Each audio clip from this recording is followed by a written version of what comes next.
নিখাদ বিস্ময়ে আমি প্রায়ই ছেলেটিকে জিজ্ঞেস করতাম, তোমাকেও কেউ ভালো না বেসে পারে? এমন হাজারো গল্প আছে যেখানে আমি যাকে ভালোবাসি সে আমাকে নয়, বরং অন্য কাউকে ভালোবাসে। প্রশ্ন ওঠে, কি এমন হয় জগতের সকল নিয়ম ভেঙে আমার হলে? তারপর ছেলেটা নিয়ম করে আমায় তার হৃদয় ভাঙার কথা শোনাতো। কখনো ছতলার ছাদে, কখনো লেকের পাড়ে কৃষ্ণচূড়া দেখে বিষণ্ণ আমিকে বলে উঠত, এই, তোর নাকি নৌকা পছন্দ? তুই আমার হলে আমি তোকে জাহাজে করে দেখাতাম পৃথিবীর সকল সমুদ্র বন্দর। অপরিপক্ক দগদগে ক্ষত থেকে যখন আমি সবে সেরে উঠছিলাম, তখনই ছেলেটা আকাশের দিকে তাকিয়ে বলতো, জানিসই তো চাকরির কি বেহাল অবস্থা, আমি টিউশনি করাই আর পকেট ভরা রাখি। যদি কোনোদিন আমার সাথে বের হতে চাস, এই ভেবে। ছেলেটা তার হৃদয় মন্দিরে নিত্য পূজা শুরু করলো।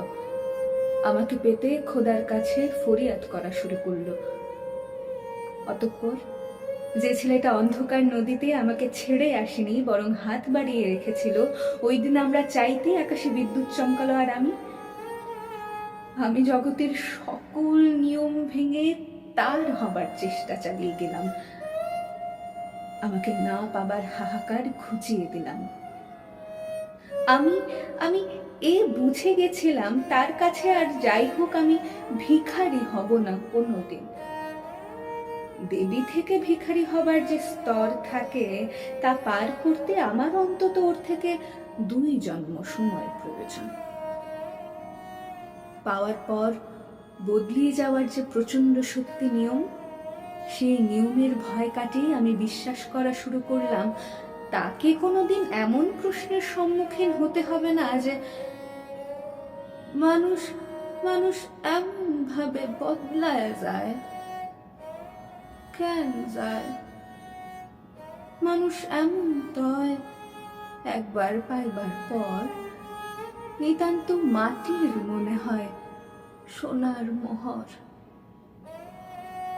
দিন দিন যাকে দেখে মুগ্ধ হচ্ছিলাম, দীর্ঘ 8 মাস পর ছেলেটা প্রমাণ করলো জগতের নিয়ম সকলের জন্য সকলভাবেই সত্যি।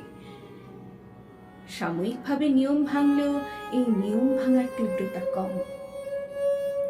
এরপর বহুবার বহুজনের কাছ থেকে বিস্ময় নিয়ে আমাকে শুনতে হয়েছে, দেবীর মতো তোমাকে চাওয়া মানুষটাও তোমায় কষ্ট দিতে পারলো।